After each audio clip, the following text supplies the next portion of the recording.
Nice to see you all here today on the 12th of December at the Infrastructure and Environment Committee. I'd like to welcome those who are on live stream as well. I'd just like to remind councillors that have their phones turned off so there's no interruptions.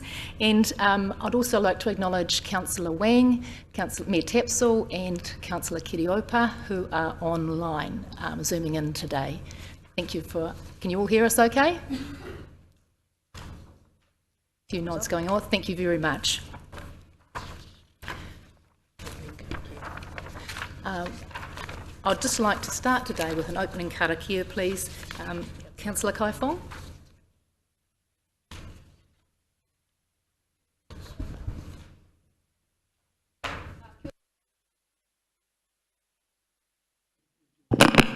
Kia ora koutou, kia anō tātou. Tūtawa mai I runga, tūtawa mai I raro, tūtawa mai I roto, tūtawa mai I waho. Kia tau ai, te Māori tū, te Māori ora, ki te katoa, haumie, huie, tai kie. Thank you, Councillor Kaifong. I'd like to now call for apologies. I have only the people that are online at this stage, so there's no apologies to move. Unless... And apologies from Councillor O'Brien. Oh yes, and Councillor O'Brien, thank you. Any other apologies? So I'll ask for a mover and a seconder that the apologies from Councillor O'Brien be approved. Councillor Brown, thank you. All those in favour? Against? Are there any declarations of interest today? There appear to be none. Are there any urgent items that are not on the agenda? Councillor Lee. Thank you, Madam Chair. Last Tuesday, I submitted a notice of motion with respect to the Tarawera reticulation scheme. The notice of motion acknowledged a great deal of angst out among the Tarawera community and cited the fact that the Lake Tarawera Community Group had prepared a statement of claim and had considered bringing judicial review proceedings against the District Council. I cited an article in the Daily Post recently, which dated 2nd of December, which also expressed concern among some in the community out there. There was also an appearance on TV1's Breakfast Show. Excuse me, Councillor Lee, can you just tell us what your urgent item is, please? Yes, I already did. That was the notice of motion concerning the Tarawera reticulation scheme that is not appearing on this agenda. Thank you. And you do understand that that was didn't meet the criteria on the standing orders because those matters already pertain to an item that is in this agenda at item 8. And there are reports and recommendations relating to that item already in play in the agenda, and that's why the item was not put on the agenda. Yes, I was aware of that. Thank you, Madam Chair, and I would like to respond to that. If can I ask if you would reach your comments around this in the item when it arrives in the later in the agenda, please? As you wish. Thank you. Are there any other urgent items that are not on the agenda? Councillor Lee. Thank you, Madam Chair. Last Monday, a petition was submitted by a member of the public with respect to the Lakeland Queen, and rather astonishingly, the petition was rejected by the acting Chief Executive for reasons that make no sense to me whatsoever. So I would like to give an opportunity to the Chief Executive to explain her reasons for rejecting the petition. And I would note that the petitioner is in the public gallery at the present time. It's Terry Hammond, owner of the Lakeland Queen. Thank you, Councillor Lee. I understand that that petition was circulated to councillors so they are aware of it. I'm also aware of the community interest in this matter. It's an icon, the Lakeland Queen, and there are some reasons that are more technical rather than of public interest for why this petition was declined. And this, although we don't want to shut down any voices and we'd like to hear the voices around this issue, I'd actually like our Deputy CE, so I beg your pardon, Interim CE, to explain not only the process that was considered, but also maybe some steps forward, if possible. Tēnā tātou. The standing orders set out the criteria for a petition. It includes, for example, the number of words, the number of signatures, how it is to be received. And one of the matters within the standing orders is that the subject matter of the petition has to be within the terms of reference for the committee. I went and checked carefully the terms of reference for the committee, and in my reading of it, I do not believe that the subject matter of the petition, as it is written, comes within the terms of reference for this committee. And in particular, what is being asked for is something that the council and the committee cannot provide, which in particular is that council cannot make urgent provision for the Lakeland Queen to operate at the lakefront. That is because the council does not own a jetty that can berth the boat. There is a jetty that the Lakeland Queen has access to. It is a privately owned commercial jetty.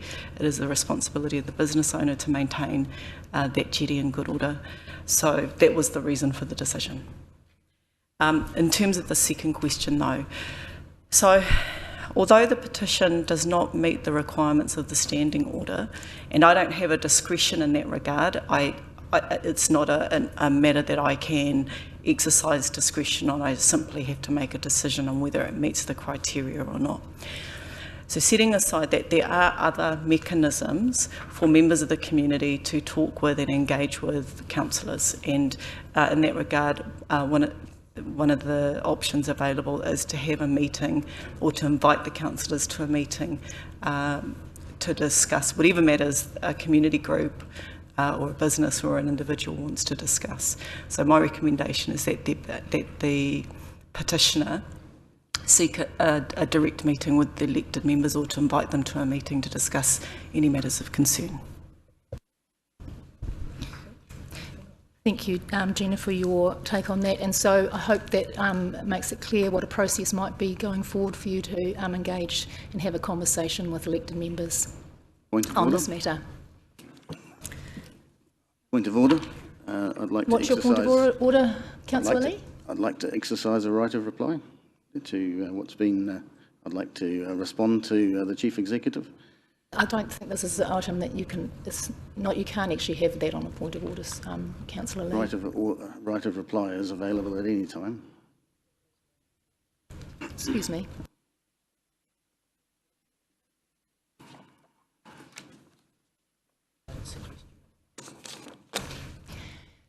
Acknowledging the fact that we've just actually offered a pathway for communication with the community and the elected members, I will allow you to have a brief statement, but please keep it concise. And I will call if I decide that I need to shut it down. Thank you. Thank you, Madam Chair. The relevant standing order that I understand the Chief Executive has declined to accept the petition on prevents a petition about the lakes, for example, being presented to, let's say, the Rural Community Board. Obviously, it would be outside of the jurisdiction of the Lakes Community Board to consider a petition from the other.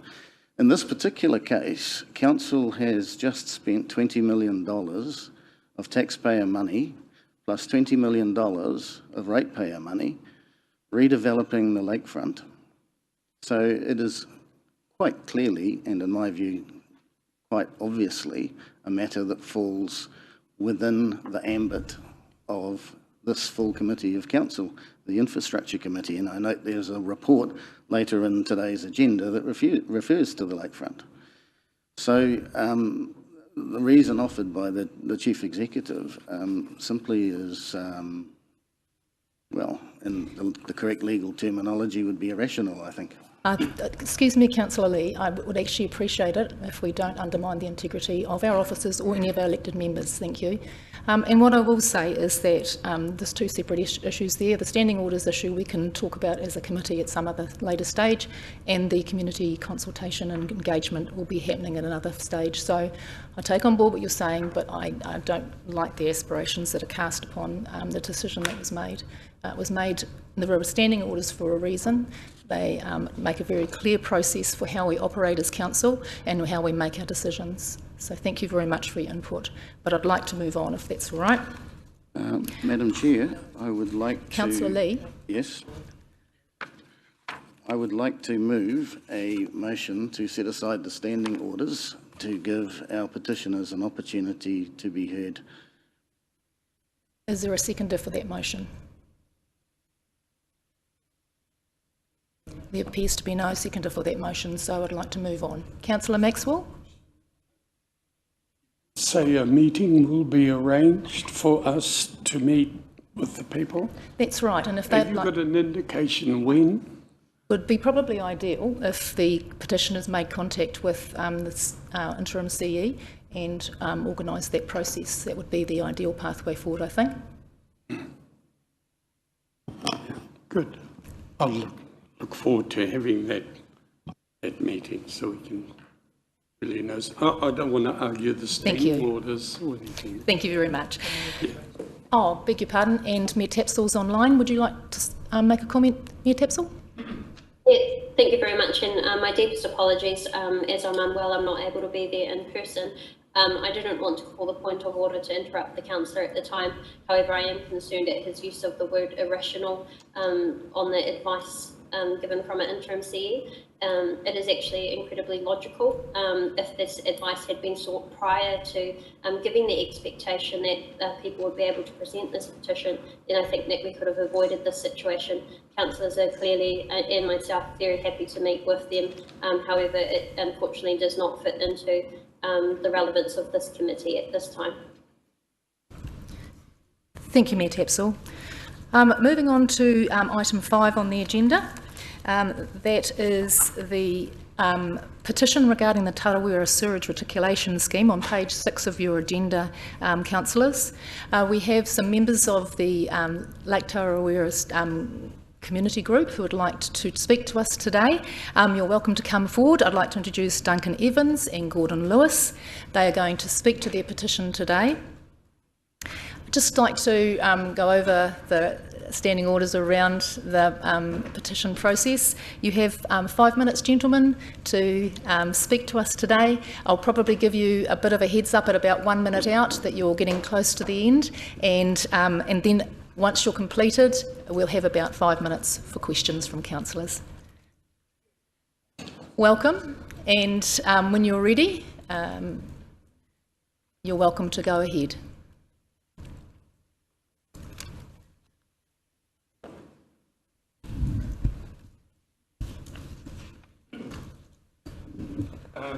Thank you very much, Madam Chair, Your Worship the Mayor and elected members.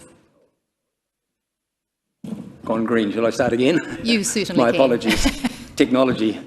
Madam Chair, Your Worship the Mayor and elected members. First of all, thank you so much for this opportunity to speak with you today. As we were introduced, I'm Duncan Evans, my colleague Gordon Lewis on my right. We are both Tarawera property owners for over 20 years. We are both financial members of the LTRA, which is the Ratepayers Association, and also of the Tarawera Community Group. Our petition, if we could put it up for the... Do we drive this, do we?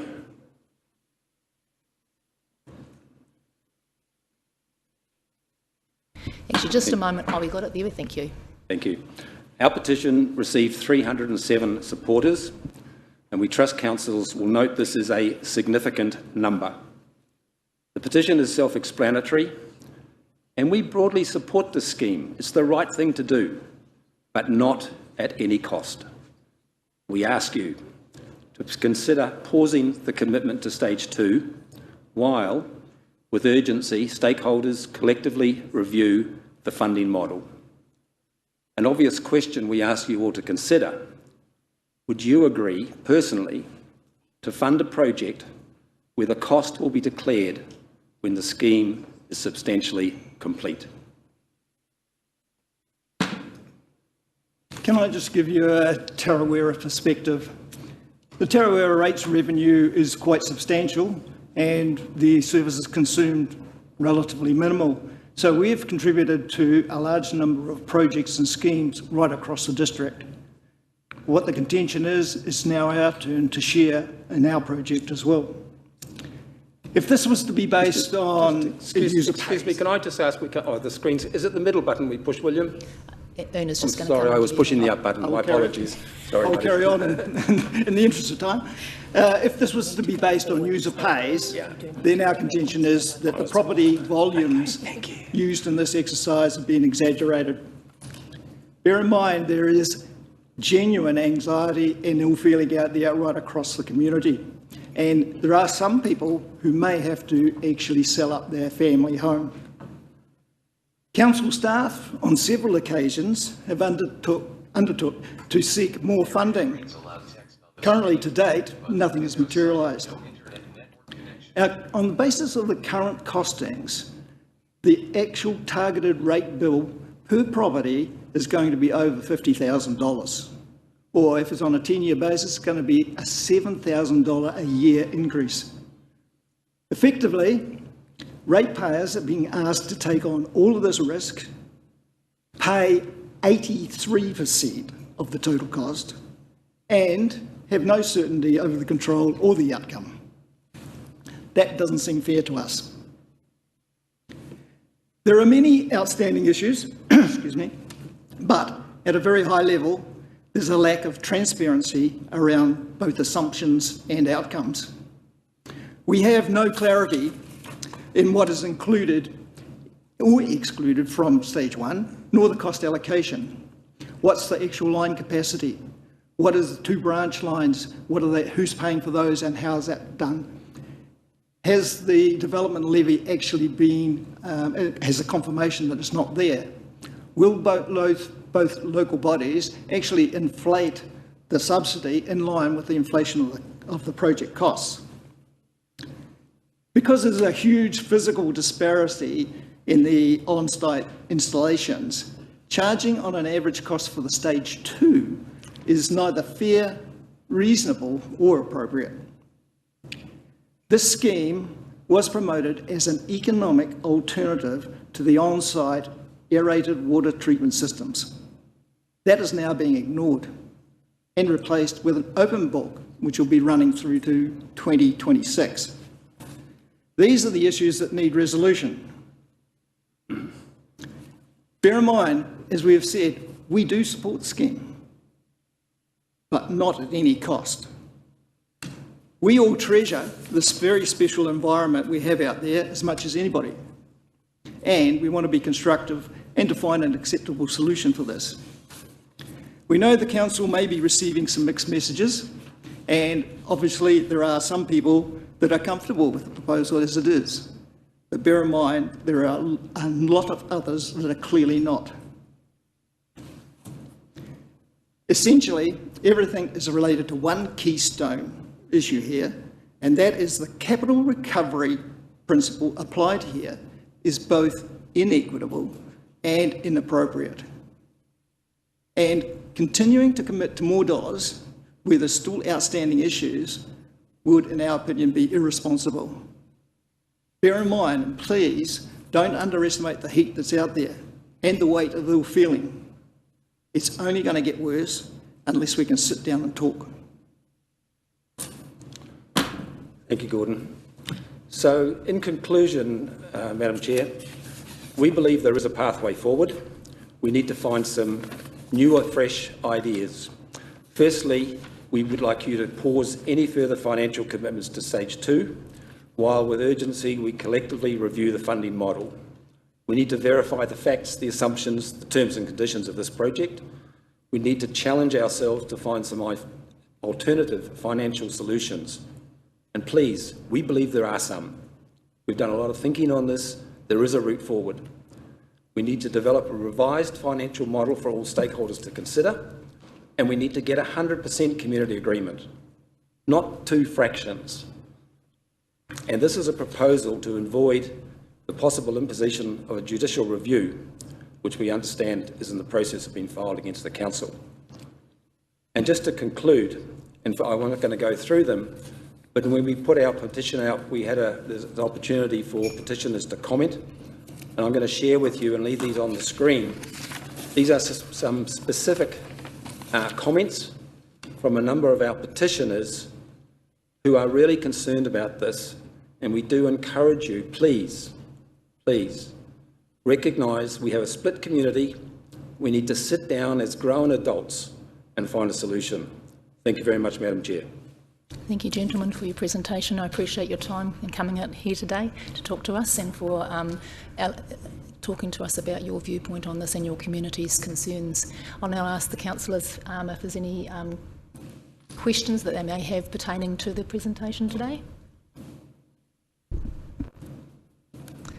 No, Councillor Patterson. Would you mind just, thank you for your presentation, by the way. Would you mind just flipping back a couple of slides, please? Subject to technology, most certainly. No, yeah, that next one.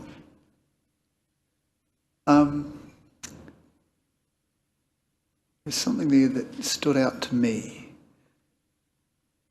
Yeah. Inappropriate where government and local body contributions don't match other similar schemes. What are you referring to, similar schemes? Similar schemes being the other lakes effluent schemes, where originally, I understand, there was a deed from government with a substantial sum of money which was contributing towards those. What we see from the Tarawera perspective is that ultimately the residual amount was rated on those other schemes is way below what is being promoted for our scheme. So what we're emphasising here is the weight of funding that's required out of the local community. And we believe that from our rate takings, we've also contributed to some of the subsidies in those other schemes and other infrastructure, in fact, and we just were saying we should be similarly treated. So you're just asking for a bit of a fair playing field? A fair playing field. I mean, that's the question about fairness. We also recognise we are where we are, but we want to sit down and go through a proposal where we can get an acceptable solution to everybody. Thank you very much. Thank you for your answers. I have Mayor question. Mayor Tepsell? Oh, apologies, Sorry, I didn't hear you at first. Thank you very much for your presentation and including the additional information. I just have a question regarding the cost. There is a real risk that any delay, there is a significant risk actually that any delay of this will result in increased costs. Just wondering if you and the signatories to the petition are aware of this?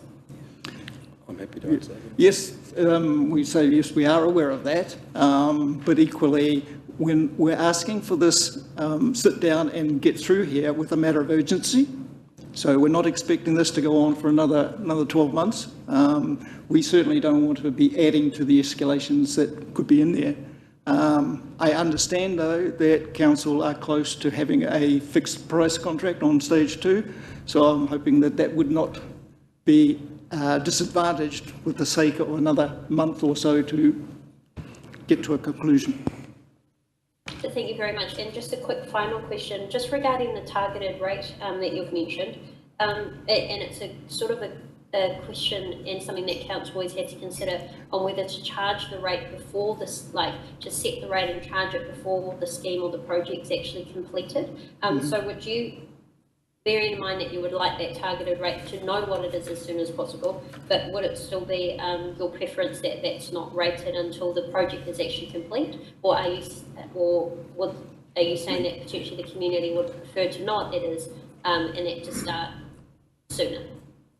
Thank you for the question, Mayor Tapsell. We believe that if we just take a step back, get in the helicopter and look down on this, what are some financial solutions that could be involved here? And for example, we believe there is an ideal opportunity in this project to actually lock the prices in now, and just perhaps, which we don't think has been considered prior to this, just perhaps the ratepayers would be willing to make some advance payments on this project as it proceeds. At the present time, my understanding is, and your CFO will be able to confirm or deny, that the intention is that the council will fund 100% of this project, excluding the government 6.5 million contribution, through until the end of 2026. So you've got a huge funding liability. Just what say the ratepayers agreed to give you some advance payments on that in exchange for some firm pricing and some additional help from the council. There are other opportunities that we believe have not been explored, and we challenge the council to take time out to consider this. Looking at your diary online, I understand the next one of these meetings, infrastructure meetings, is about the 6th of February. We would feel confident that there is an opportunity between now and your next infrastructure meeting to sit down with council, with the Bay of Plenty Ratepayers Regional Council, with the LTRA, with the community group, and let's just try and put emotions out of this equation and see if as grown adults we can find a better solution. Thank you, Mayor. Thank you very much for your considered answers to the questions today, given us a lot of thought-provoking ideas to go ahead. I thank you for your time and coming in to present, and you'll note that there is another item later on the agenda. You're welcome to stay if you want to watch that discussion. But apart from those points, I'd just like to say thank you very much, and you're welcome to step away from the presentation table. Appreciate your time. Thank you, everybody. Thank you very much.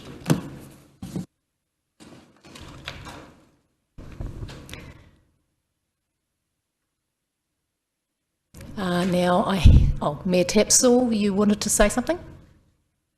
Thank you, Madam Chair, through you. I just wanted to signal that myself and councillors were also sent a letter from Lake Tarawera Ratepayers Association. I wonder, and I'll seek advice, I would like to ensure that that is also tabled at this meeting as well. I'm not sure if now would be the most appropriate time or later. In trouble with. Oh, thank you, Mayor Tapsell. It appears that this. Sorry, I'm having mic problems and voice problems. Yes, it would be appropriate time to table this. We can, if you would like, we could circulate some copies to the councillors. Una informs me that there are some copies of the letter here.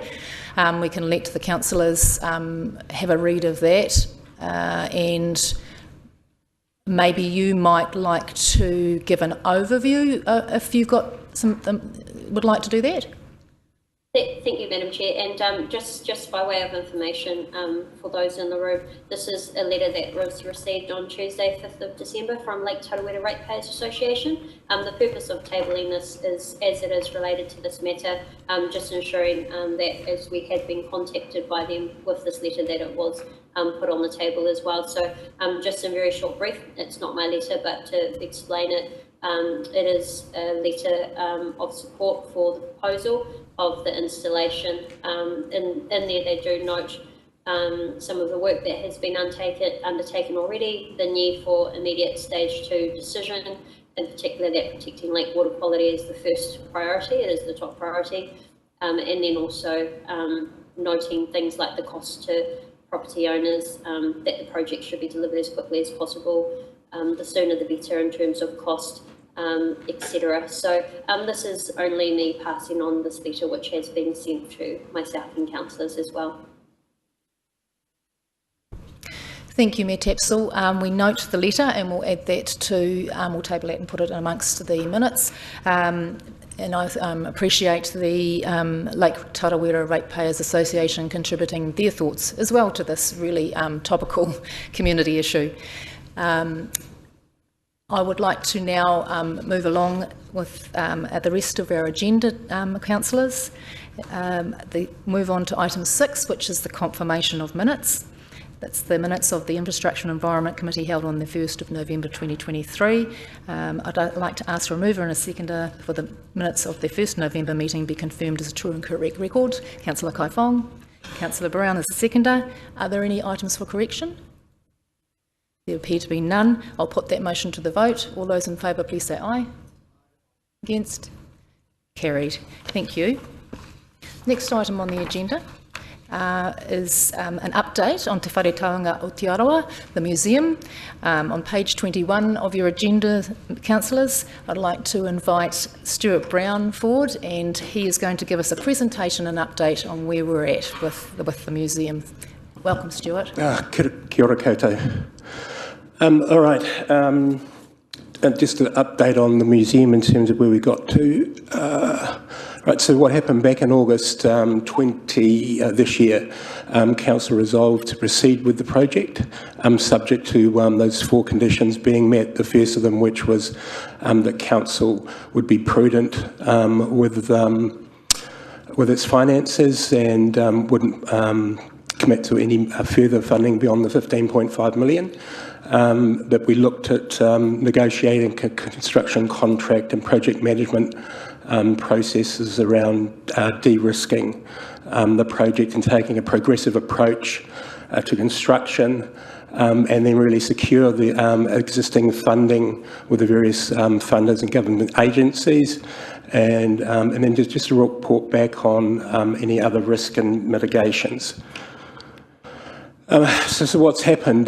So we've got a new project management approach, the appointment of a new governance group established with local external experts, and Councillor Barker appointed as a committee observer.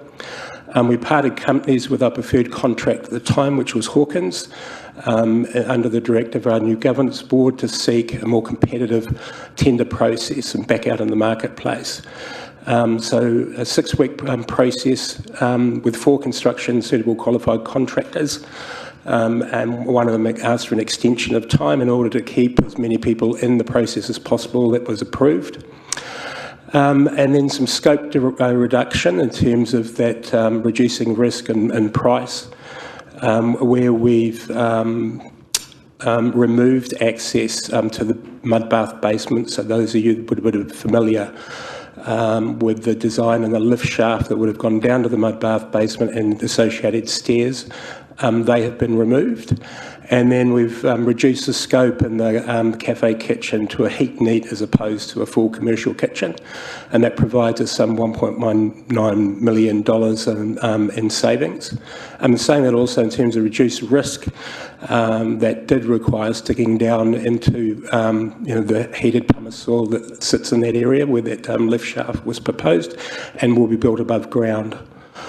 And to help us with the museum exhibition concept design process, the Rotorua Museum Centennial Trust gave us a top-up grant of $32,000 so we could continue that work. In order to break the project into a progressive approach as funding permits, we've broken the project into 3 separable portions. And I'll just show this main... Yeah. So what we've broken down is what we call base scope. So base scope is earthquake strengthening of the entire building, fire, a full roof replacement, and then water tightness and fit outs in zone 1, 2 and 3, or the south wing, the ground floor of the main atrium, as base scope or separable portion base. Okay. Separable portion 1 was then to actually fit out the zones 4, 5 and 6, so that's the north wing, excluding the classroom on the first level of zone 4 and the mezzanine area. And then in the final portion is to complete the fit out of the classroom and the conference space and the mezzanine area. And that just probably makes it a little bit more familiar for you to look at. So basically, from the main atrium to your right, would be completed, and potentially if we were short of funding, the museum could possibly open at that stage. And then completing the south wing, bringing those exhibition spaces, but priority on museum being able to operate. And then during October through to now, we've obviously had site visits from contractors and subtrades. We've done quite a lot of work, couple of workshops with DPA Architects and Workshop E, who are the exhibition development company, ensuring that we don't have to go back and redo work that's required as we install the exhibition fit out. Councillor Brown is appointed as an additional committee observer. That's still to be, I probably should have said will be. The two contractors pulled out during this process. So one of those was around, they didn't feel they could provide a fixed price, so they wanted an open book.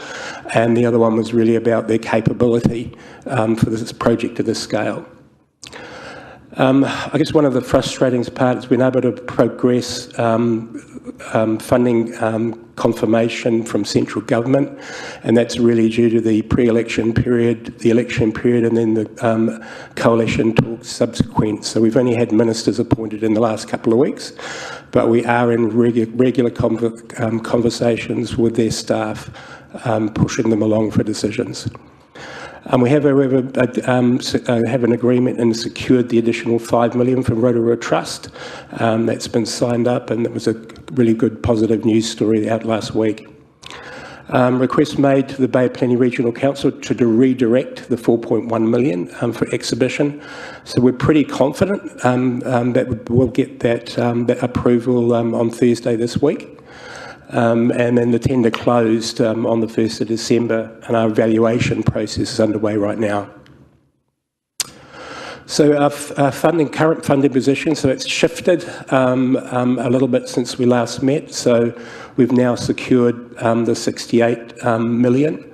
If we take out the savings from the reduced scope and cafe and access to the mud bath basement, that brings us down to a project total now of 78.5, and we're now looking at just a $5.9 million funding gap to complete the whole project. Project risks, so funding is still a risk for us with Kānoa and MCH in terms of agreeing to separable portion approach. Bay of Plenty is probably less of a risk now when I wrote this presentation, and until we've completely finished with the the tender assessments, we're unclear what the funding gap will actually be from a fixed price. So we're still working through that. There's quite a lot of tags to go through. From the tender, the price is higher than the funding allows for the separable portion base is still a risk for us as we work through that. And contractors have had quite a challenge in terms of pricing those separable portions. We've still got a bit more work to do with them over the rest of this week. Methodology issues have been really interesting for us in terms of different approaches from different contractors, and then just working through those contract tags.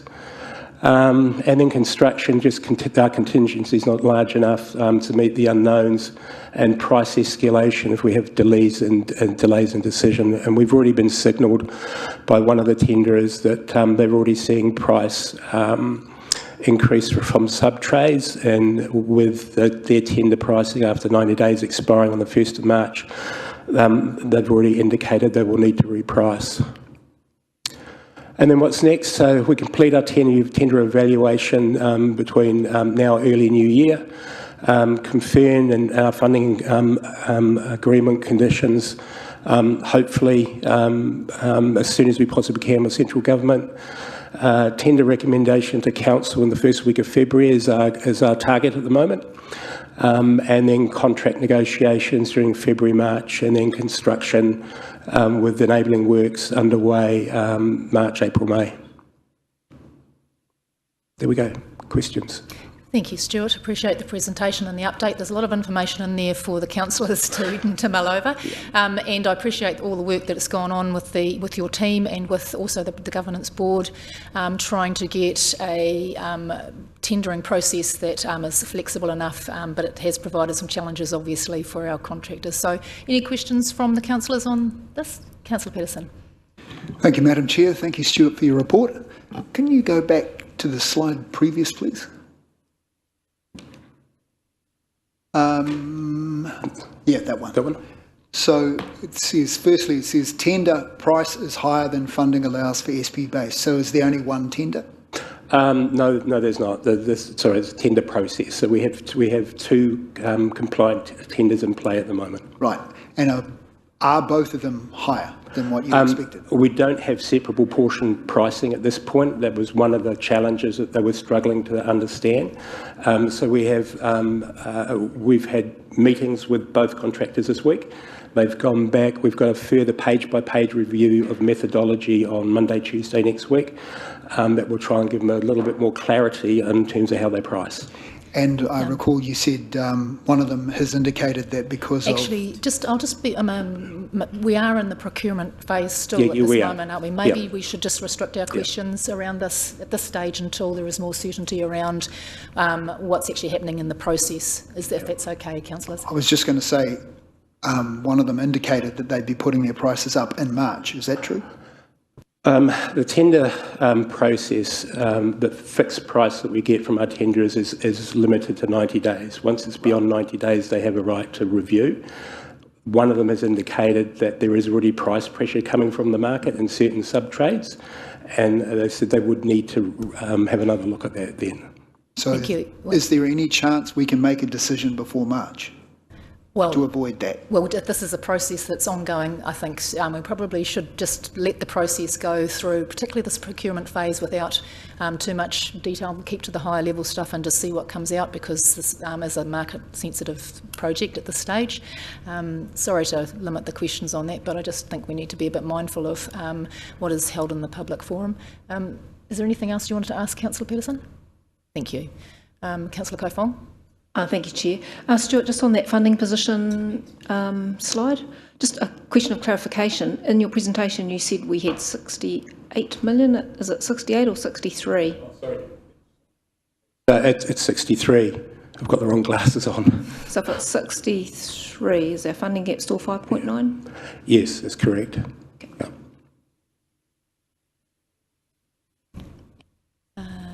Any other questions on that? Thank you. Councillor Maxwell, did you have a question? Thank you, Madam Chair. Stuart, can you ask me, somewhere you said that we require $5 more million from Kanoa. Is that on top of the 17 we already have? Yes, that's correct. So we made application the $5 million before the election period closed, because decisions can't be made. The $5 million does trigger that it's over $20 million in total funding, so that triggers a cabinet decision. So we're waiting to get an audience with cabinet for that decision. Excellent. And I just want to say, just acknowledge RECT. I think that's tremendous with the $5 million coming now, and hats off to our community organisation. Kia ora. Kia ora, Councillor Maxwell, thank you. Any other questions for Stuart on this item? Thank you. In that case, we will move on to the staff reports. 8.1 on your agenda, page 22, the Museum Building Governance Group Additional Observer Appointment. Again, I think this is yours, Stuart. I'd like to ask for a mover and a seconder to receive the report. Additional Observer Appointment to the Building Governance Group be received. Moved by Councillor Maxwell and Councillor Kaifong. All those in favour, please say aye. Carried. Stuart, did you want to overview this report at all at this stage? Do you have anything to add? No, I just take the report as read. Okay, maybe there might be some questions from the councillors, Sure. if you wouldn't mind. Councillors, do you have any questions on this appointment? The motion is that the committee approves the appointment of Councillor Greg Brown to the as the Deputy Chair of the Community and District Development Committee as an additional observer on the committee, and that's to share the workload and to provide another voice or observation for councillors. Mayor Tapsell, did you have something you wanted to ask? Not a question, sorry, just to speak in support when it's the right time. Thank you, Mayor Tapsell. Are there any questions? Yes, Councillor Kaifong. Just signalling I'm happy to move. I think it's a fairly straightforward recommendation. It makes perfect sense. So Councillor Kaifong has moved that the committee approves the appointment of Councillor Greg Bown. Is there a seconder for that? Councillor Lee, thank you very much. Is there any discussion points on that? Or Mayor Tapsell. Thank you, Madam Chair. Through you, look, I just want to speak in support of this. I think it's fantastic that we have already our Chair of Infrastructure and Environment, yourself, Councillor Barker, on here, and I think that the skills and experience, but also the passion that Councillor Brown will bring to this will also further contribute. I think it's also good to have a representative from our Community and District Development Committee on there too. I think it's great work that the governance team is already doing, and I look forward to supporting Councillor Brown to further add to the value of the group. Thank you. Thank you, Mayor Tapsell. There appears to be no more questions. Thanks, Stuart. So we have the motion in front of us. Is there any other points of discussion? There appear to be none. So I'll take it as read. It is the same as what is in your agendas. I'll put it to the vote. All those in favour, please say aye. Aye. Against? And that is carried. And I look forward to working with you, Councillor Brown, on the governance group. Thank you. And Councillor Brown did not vote in that item. Thank you. Moving on to 8.2, the Tarawera Sewage Scheme Stage 2, Community Feedback and Actions. This is on page 25 of your agenda, councillors. I'd like to ask for a mover and a seconder to receive the report that Tarawera Sewage Scheme Stage 2, Community Feedback and Actions be received. Councillor Kaifong and Councillor Maxwell. Madam Chair, we were going to deal with the finish off the dealing with the notice of motion, if I remember correctly. We're just going to receive the report first, if that's okay, and then we will deal with the other matters on the item. So we have a mover and a seconder to accept the report. All those in favour of receiving the report, please say aye. Against? Carried. Stavros, welcome to the desk. Would you like to overview your report, please? Kia ora tātou katoa. Good afternoon. Thank you, Madam Chair. I will take the report as read. I would like to make just a few supplementary notes to what you already can read in the report. Again, to remind elected members, this is a long-term process that started back in 2017 when the first freshwater funding was secured from the Ministry of the Environment, and obviously since then a significant effort has been made to bring forward the reticulation for Lake Tarawera for all the good reasons we all understand within the report and the history behind it. Now, following the committee's resolutions of the 6th of September, a letter was forwarded to all Tarawera property owners advising them of the status of the scheme and seeking their feedback on three key elements. One, whether they wish to be included in the council-led Stage 2 installation of property. Two, whether they supported the self-installation option as a principle. And three, whether if they supported the self-installation as a principle, would they be interested in themselves exploring the installation for their own property. The report outlines all the feedback we received today, and basically we have received about 308 responses to that, and the summary reports of, or the summary of the assessment of those reports is that about 75% of the responses we have received support the council-led installation and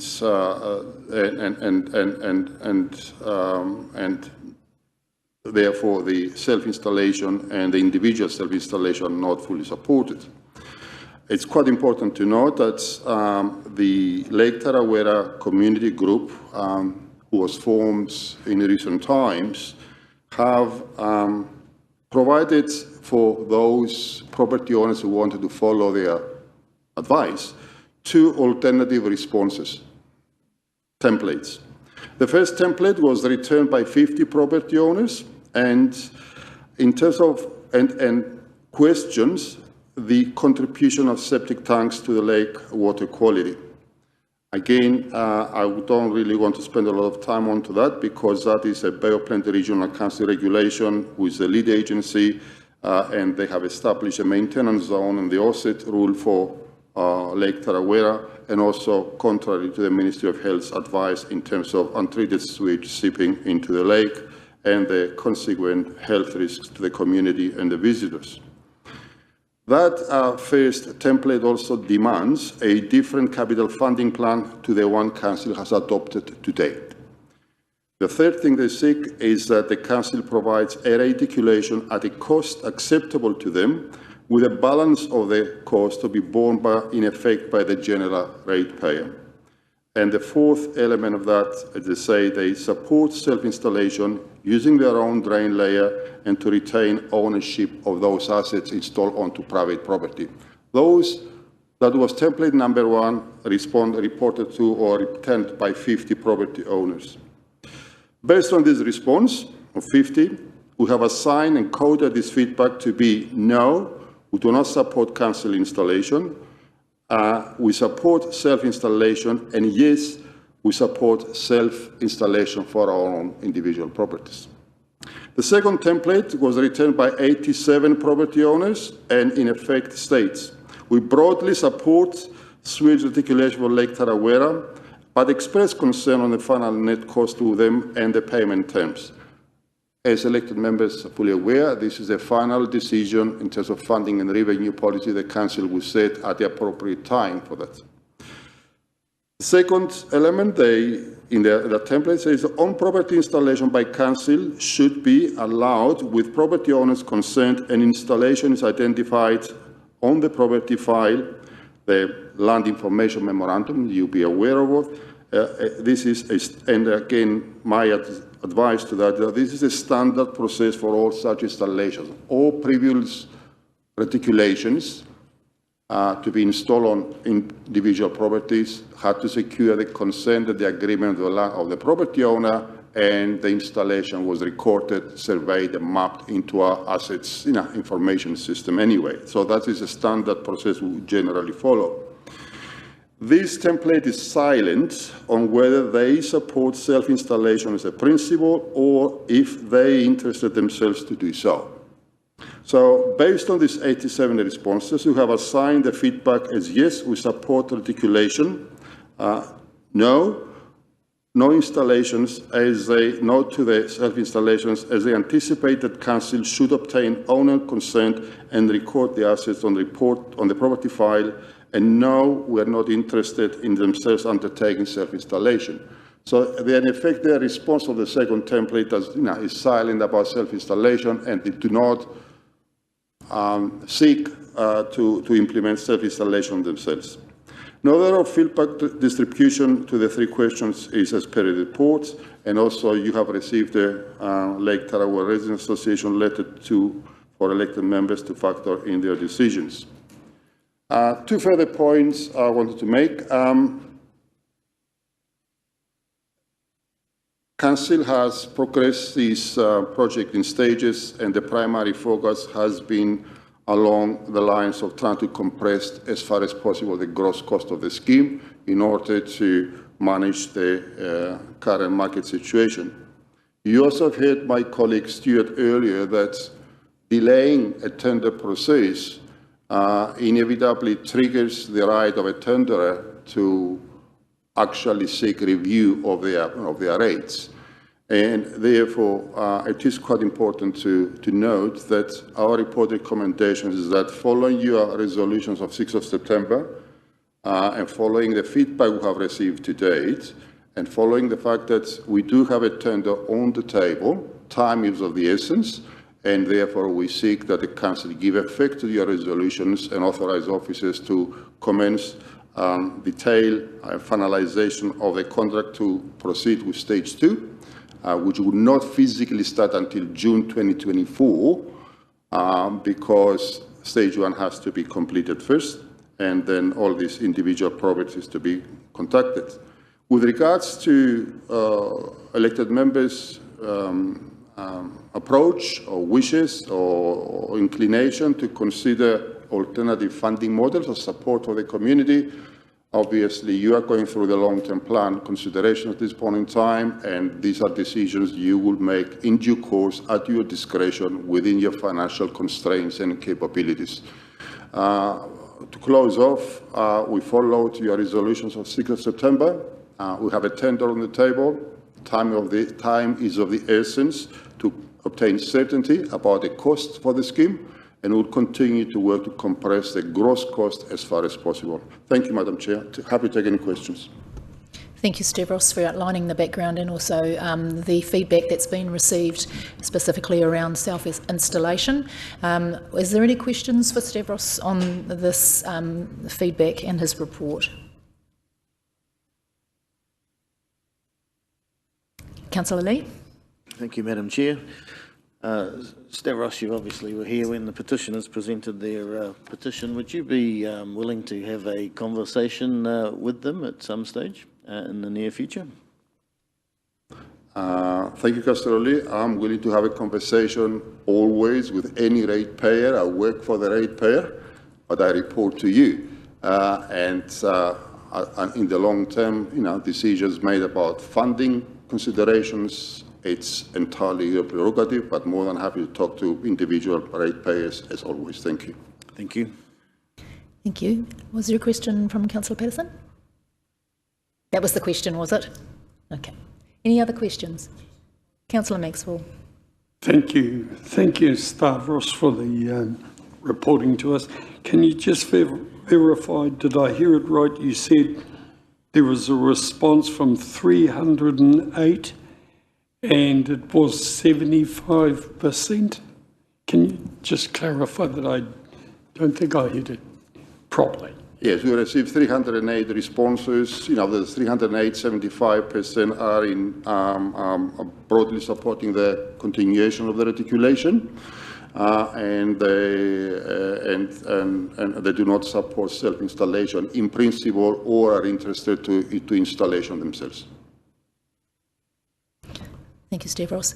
Are there any questions from the councillors online? No, there doesn't appear to be. No other questions from around the room? Oh, Councillor Lee. Thank you, Madam Chair. You say that if this item were left on the table until the next infrastructure meeting, would that automatically trigger the contract? So did the petitioner suggest the next INE meeting is 2nd of February? Is that correct, Madam Chair? Yes, it's early February, in the first week of February. Sorry, I can't remember the date exactly.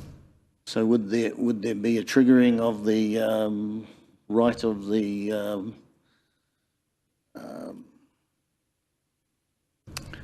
word escapes me for the moment. Well, the tenders do have a 90-day window to be accepted and consummated, and the tenders were closed in July. So we remember tenders closed at the end of July. We've done evaluation and reported to this committee on the 6th of September.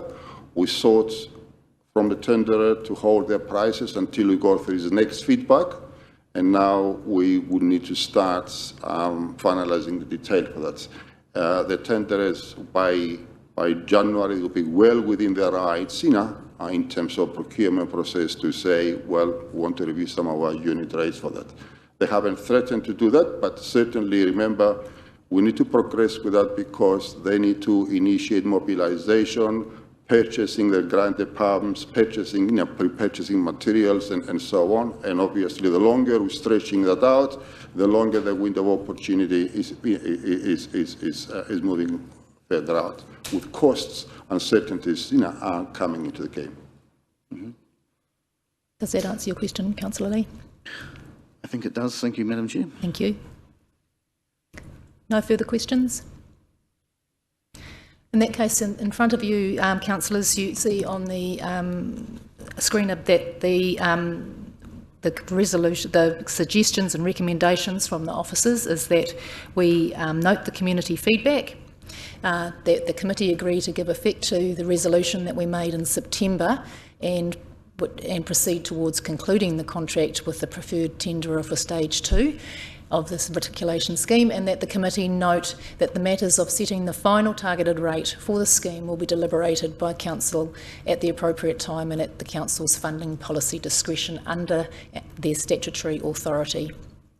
These discussions will be ongoing and part of our long-term planning, I'm sure.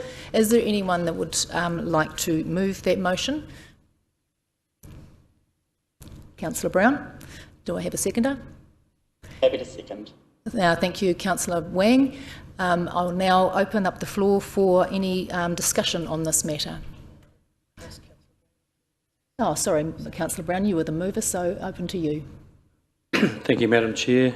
I realise there are differing opinions in this, but it appears to me that we have well consulted this. I think we've gone over and above what has happened in the past.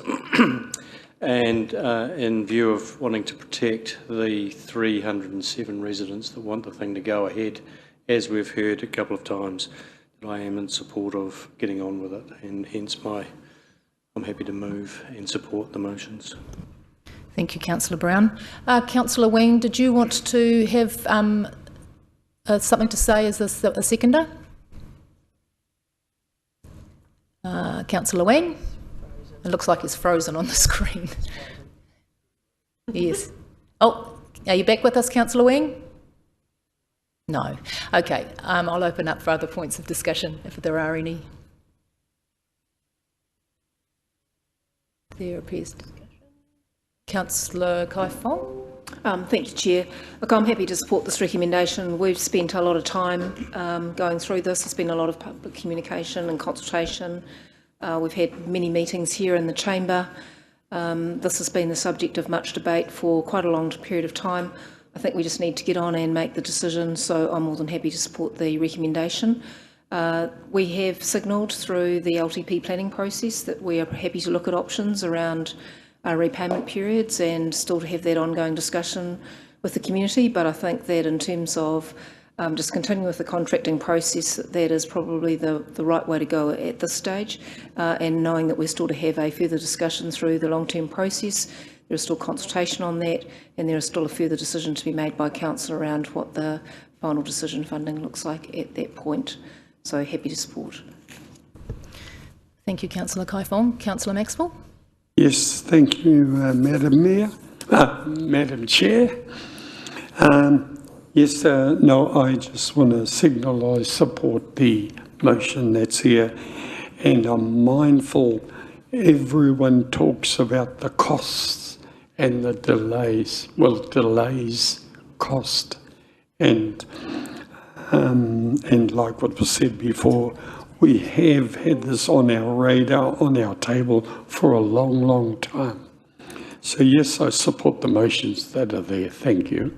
Thank you, Councillor Maxwell. I was just seeing whether Councillor Wang is... No, he's coming in and out online, so I apologise for that. Is there anyone who would like to... We've had several speakers for the motion. Is there anyone that is against this motion who would like to speak? Councillor Patterson. Thank you, Madam Chair. I'm not 100% convinced that we've explored everything. I do understand that a contract is important to secure, so we get that fixed price so that we can then explore how we're going to fund it.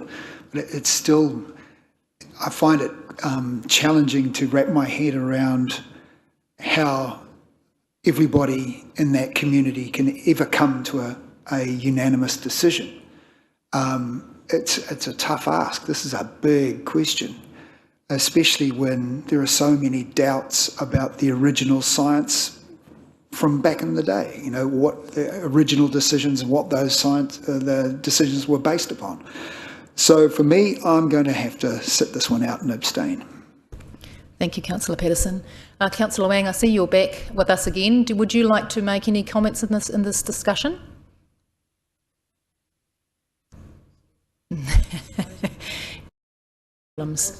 That's okay. Is there any other commentary from the floor?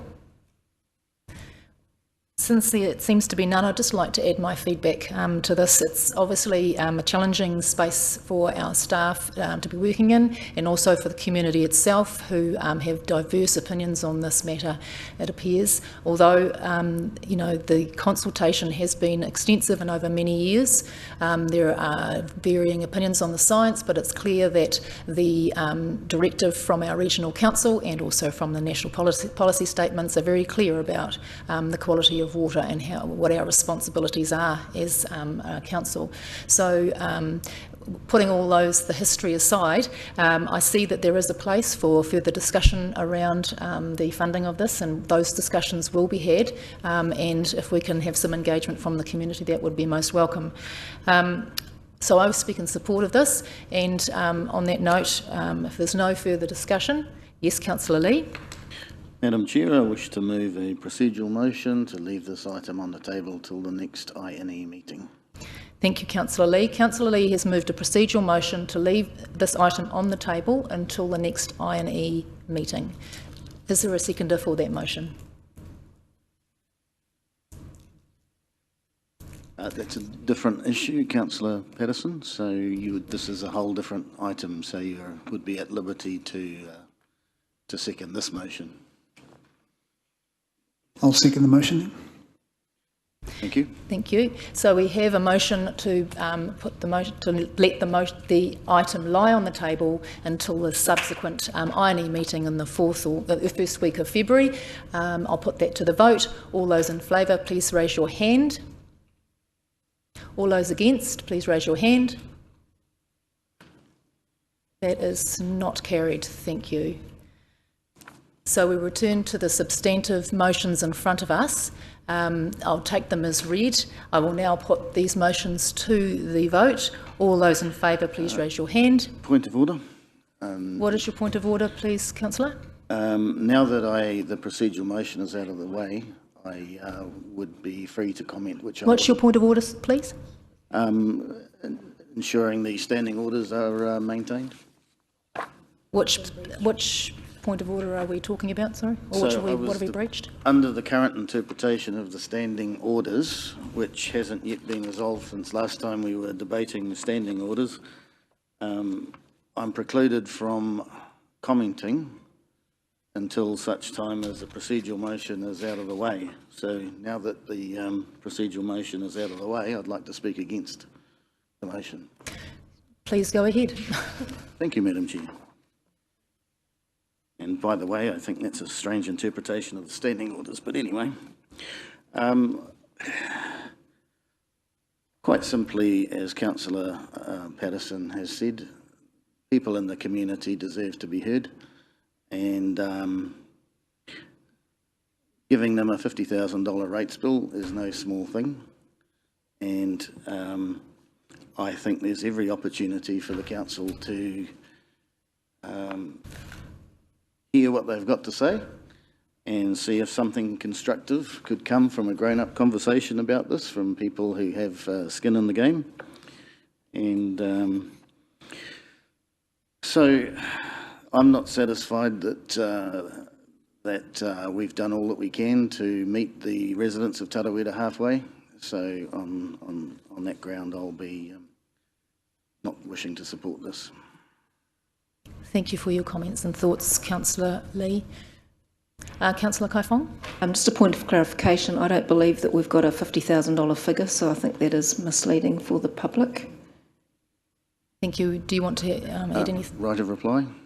I beg your pardon? Right of reply to Councillor Kaifong. I was just actually asked for clarity around that. Would you mind clarifying, Stavros, please?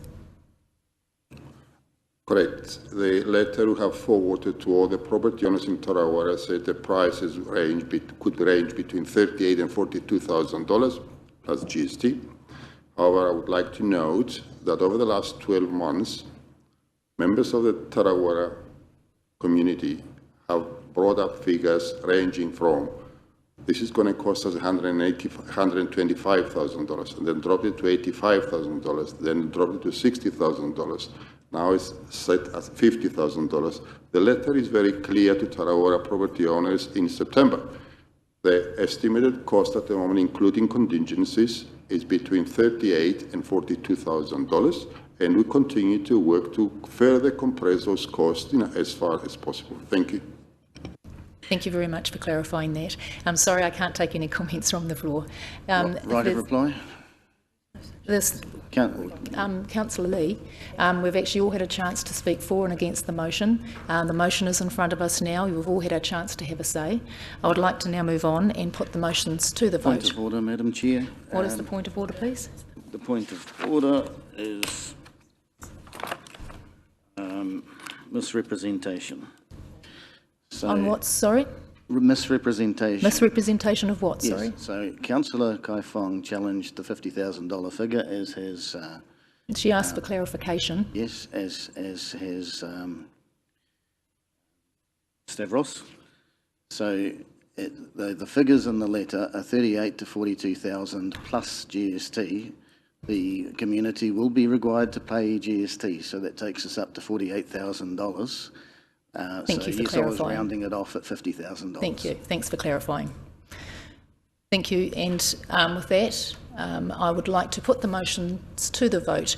All those in favour of the motions in front of us on the screen there, as read out earlier, please raise your hand. And those against? Carried. Thank you. And thank you, councillors, and thank you for the feedback from the community today, from your group, gentlemen, and also from the Lake Tarawera Residents Association. We appreciate that and look forward to further consultation and engagement. Madam Chair? Yes, Councillor Patterson. And Councillor Patterson would like his vote recorded as abstained. Madam Chair? And it might be helpful for the Tarawera community to be informed of the information that we were provided yesterday from our Chief Financial Officer, Thomas Coley, that it would be possible for the Council to look at a 25-year thank you, Councillor Lee. Yes, that is valid. We, as part of the long-term planning discussions that we've been having, we've asked staff to model what it would look like to have the community pay back over varying timeframes, not just 10 years, perhaps 15 or 25, and what that looks like and what impact that will have on long-term planning. There are other options also, but yes. Is there anything else you'd like to say about that, Thomas, at this stage?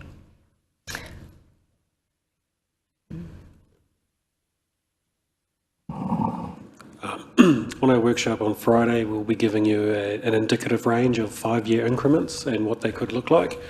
And as we talked about as well, we'll be looking to have a workshop in late January where we'll be preparing the final capital funding plan and its implications and making funding decisions on how to recover that cost based on the estimates that Stavros and his team have given you at the moment.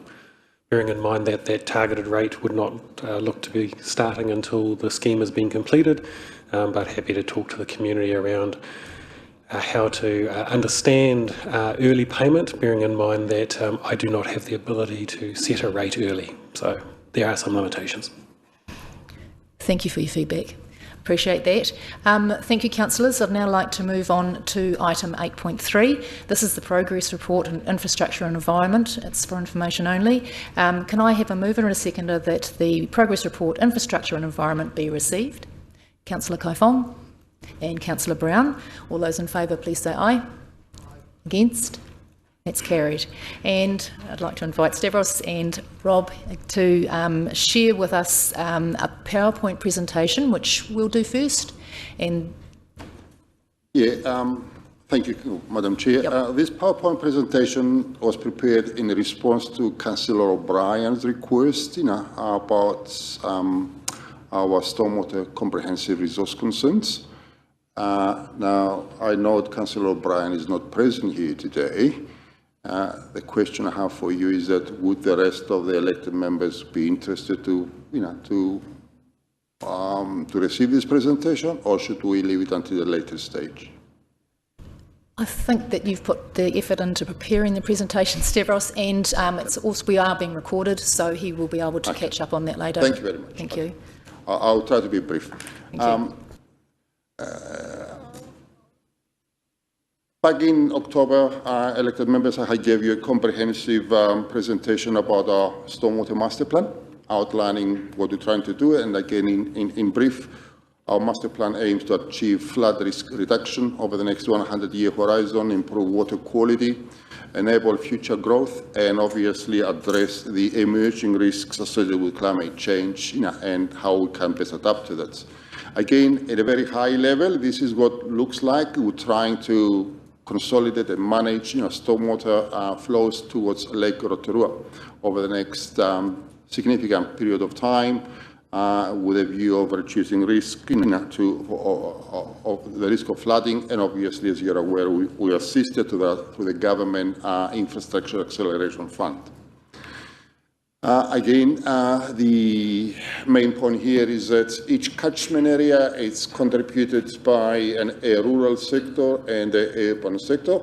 This is the particular point addresses the Utahina area, the Utahina stream, where the rural sector contributes about 70% of the catchment and the urban side about 30% of the catchment. In progressing through the next phases, obviously, for us, once we constructed an urban stormwater management plan, we are requiring the regulations at the moment, especially with the Bay of Plenty Regional Council's regional policy statement on fresh waters, to obtain and secure a resource consent for that. And the reason for that is it's two ways to make sure that we do have an appropriate capacity and management process to address the quantity of anticipated rainfall over the next 100 years, but also to take steps to make sure that we comply with water quality and the stormwater management systems do not continue to contribute to the degradation of our receiving environment, being the streams or the lake, or even our normal ecosystem around the place.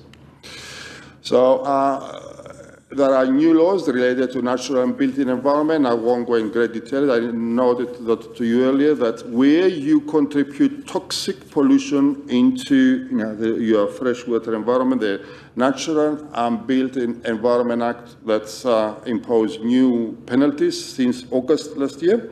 And if you recall, I've noted that those penalties have moved from entities like us from $600,000 to $10 million penalty if we continue to flout resource consent. And the purpose of the resource consent is to set the conditions which specify how much water can be discharged, where it can be discharged, what are the qualities of that water, how much contaminants they're able to contain.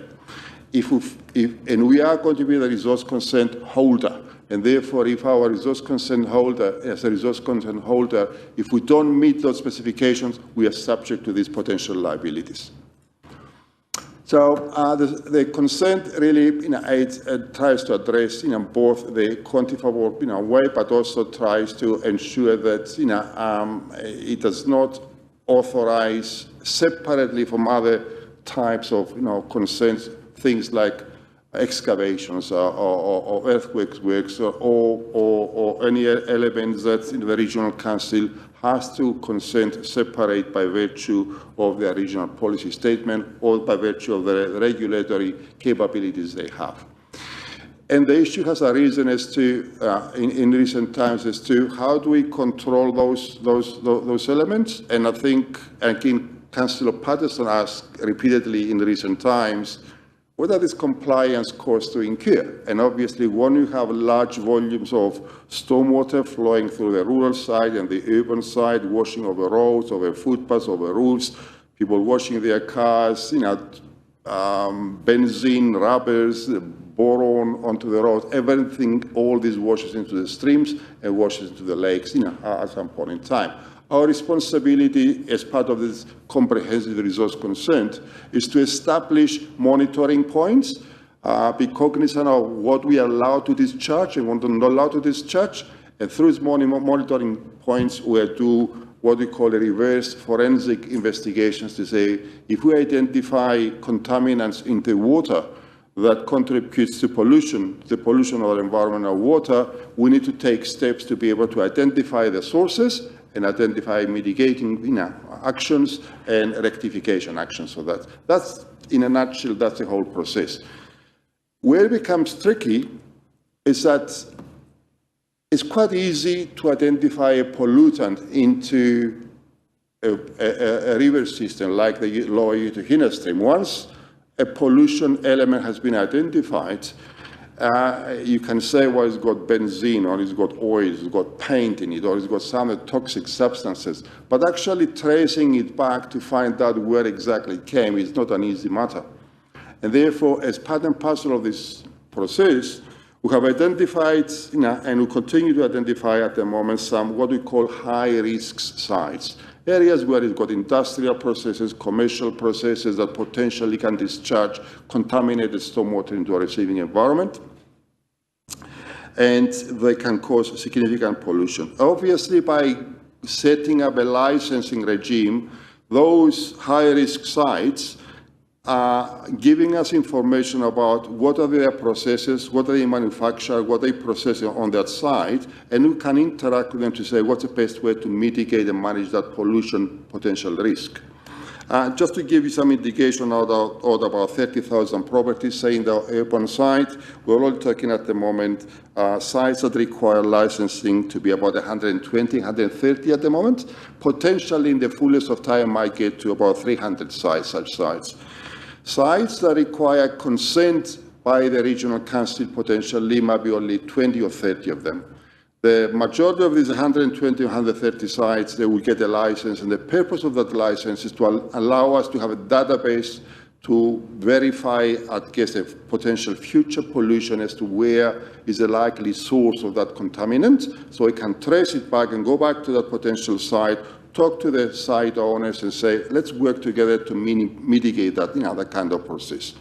I show on that map there too, it's a schematic obviously, but it's just that by identifying these potential high-risk sites, it gives us information about the site, it gives us a potential to interface with the site owners, work with them to say, and advise them what's the best way to manage, the site, so we don't pollute our environment.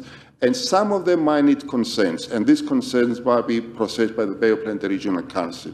I just want to reiterate for elected members clear understanding that we are going to be the resource consent holder for the stormwater comprehensive consent. If we do not take mitigation actions in terms of monitoring what we discharge and have a plan to address potential contaminants, then we are liable for these penalties arising from the National Built Environment Act as they occur at this point in time, which could be up to $10 million. And of course, the other thing is that if we're not able to rectify that, it's not just $10 million, it could be $50,000 a day, every day for 2 years. That's the limitations. So a significant amount of financial liability we have, in addition to our environmental objectives of protecting and ensuring our environment recovers from that. Okay? So I think some of the site owners had got a bit concerned about the need for them to get a license, or the need potentially to get a resource consent for that. We would like to convey the message that the primary purpose behind that is actually to identify these high-risk sites, work with them, help them to improve the way they manage potential contamination of stormwater, and help us protect our environment and help us protect our potential liabilities. That's the background to that. Happy to take any questions. Thank you very much. Thank you. That was very helpful, Stavros. Has anyone got any questions pertaining to this presentation? Yes, Councillor Patterson. Thank you, Madam Chair. Great report. Thank you, Stavros. So just double checking, this is just an example of one particular area. You mentioned there's 150 potential. Does Peka Block fall into that? Yes, and that's why the resource consents, they will have to develop that site depending who the tenants would be on the site. They have to implement stormwater management processes that are consistent with that. Thank you. And one supplementary question. So we talk about monitoring the effluent that's getting down into the lake, because basically that's where it all ends up. It doesn't go through the sewage treatment plant, it just goes straight into the lake. How do we monitor that? Have there particular monitoring systems at the Utuhina mouth, or? Yes, more than that, the application to get a comprehensive stormwater consent indicates a plan of where we're going to take continuous sampling around our streams, especially near discharge points. And from there, we do constant monitoring. It's a daily or weekly or monthly occurrence to make sure that we have both a systematic way of monitoring the water quality to make sure we don't exceed our permitted levels of contaminants, but also to allow us to trace back and find out the source of the potential source of that contamination. So it's our laboratory, our 3 water staff, they do have identified sites, that we will continuously monitor. Just one more. So how quickly could we identify a major spill? Well, a major spill can be easily identified. I think the problem is the cumulative effect of continuous leaks or small amounts of, let's say, oil, benzene, chemicals that fall in there to have a cumulative environmental detrimental effect onto both the stream ecosystem and the lake. So that's why we need the assistance of the people, because through the monitoring we can trace where there's the likely source of that. You can go back and talk to the people and say, well, something happened there, let's work together to improve it. Thank you. Thank you for your questions. Any other questions, councillors? Just want to be clear, you've identified all the sites that you consider high risk at this stage, and have you had communication with all of the business owners on these sites at this point? We have, and that is an ongoing work too, because as I said earlier, some of them feel a little bit sort of, let's say, threatened by that process. That's not the intention. The intention is to continue to work with them, and as their businesses change, as their materials they use change, by having that kind of license, it actually allows that ongoing communication take place. Thank you. That's good for our community to understand, and our business community too. No further questions, councillors? Thank you. In that case, we'll just flick back to your report from pages 32 to 46 on the agenda, councillors. If you have any questions for Rob or Stavros, sorry. Sorry, Madam Chair. No, I will leave the report, take the report as read, and have you take any question. The only point I wanted to note, and I've said earlier, is that, and again, it's for the information of elected members, we've got somewhere in the region of 650 public litter bins around the district at the moment, in parks and reserves, in the CBD and so on, and generally work well. Unfortunately, some of them are really abused. Some of them receive a lot of domestic and business, waste.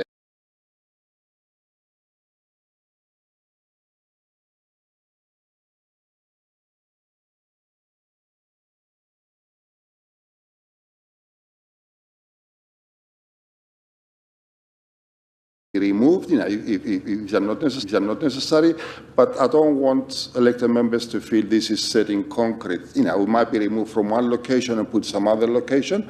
However, we need to address the fact that some people, unfortunately, abuse the system that's in place there to deal with the small litters when you go out, not to take your domestic waste, into that, and so just be aware of it, and again, it's not set in concrete. We will continue to be responsive and flexible to that application. Thank you. Sorry. No, thank you very much. I should have asked. Is there anything from you, Rob? Thank you, Madam Chair. Probably just happy to take any questions on the report. I will take it as read. There is a couple of things that probably just have progressed since the report was written.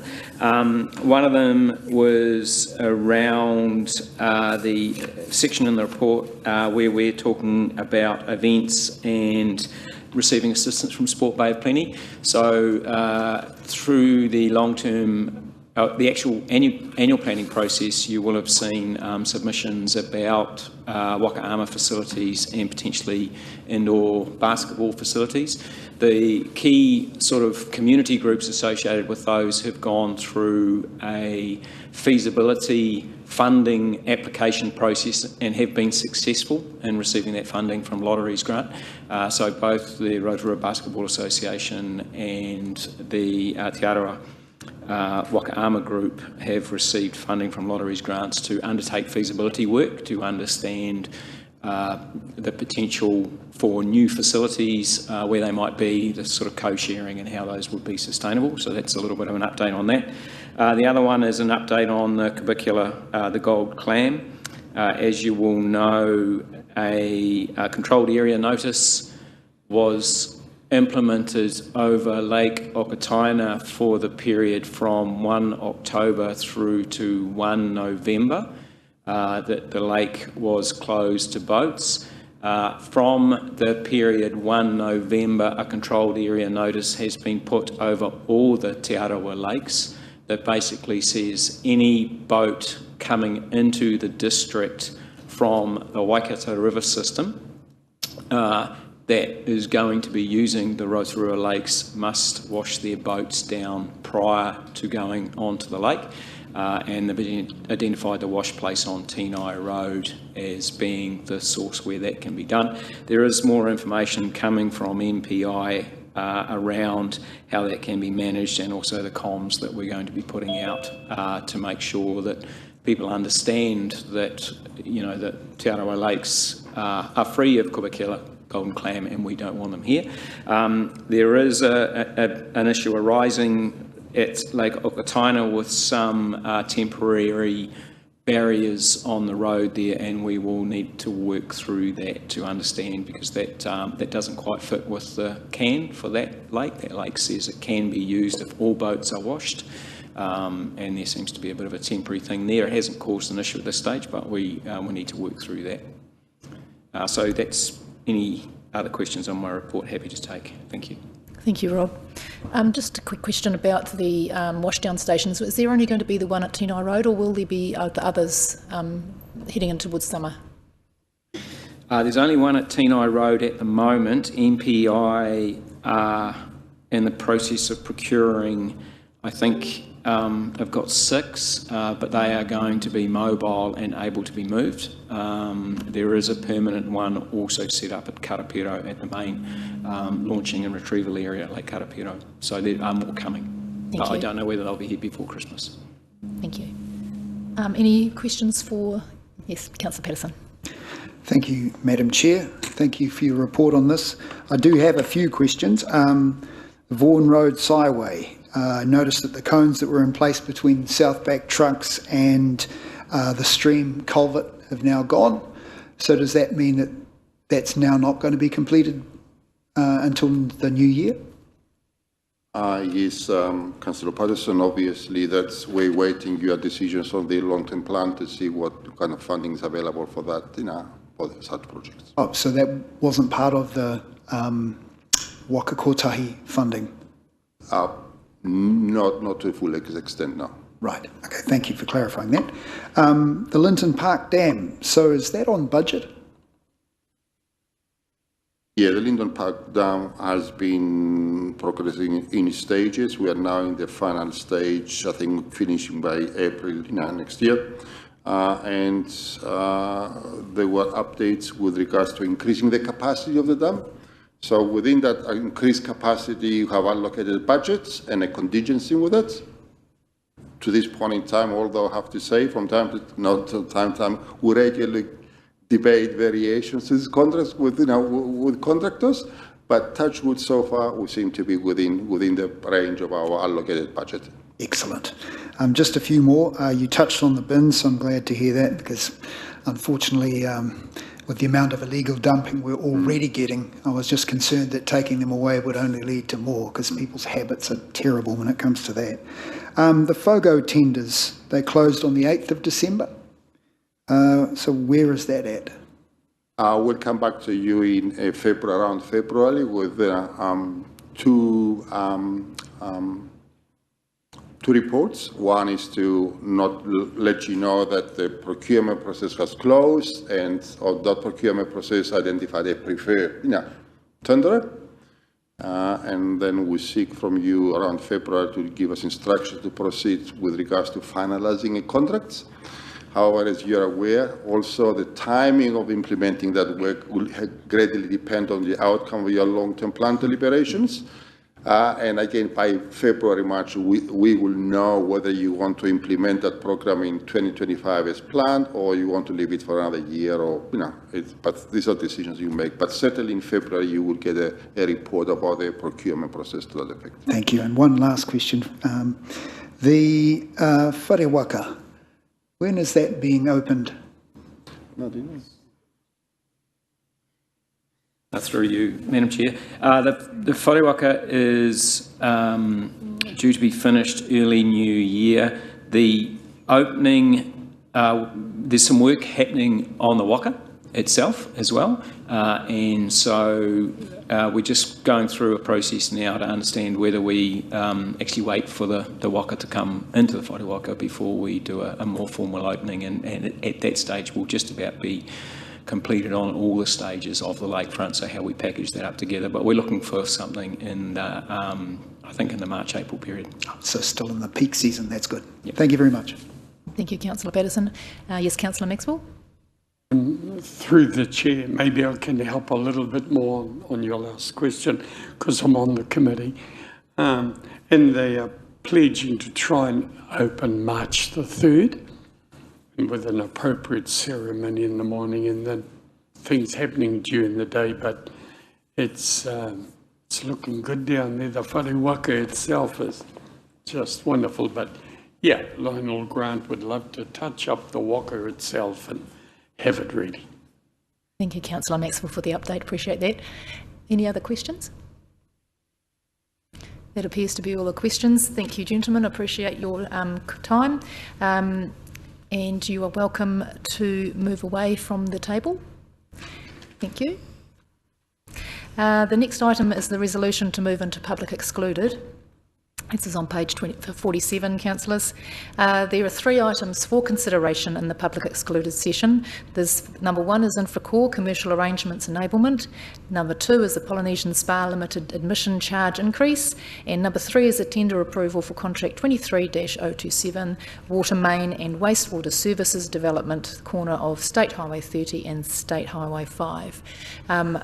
The reasons that we would go into public excluded are that we want to protect the information where the making available of the information would be likely to unreasonably to prejudice the commercial position of the person who supplied or who is the subject of the information, and also to enable any local authority holding the information to carry on without prejudice and disadvantage negotiations, including commercial and industrial negotiations. I will now ask for a move and a seconder to move into public excluded session, please. Councillor Kai Fong and Councillor Brown as seconder. All those in favour, please say aye. Against? That is carried.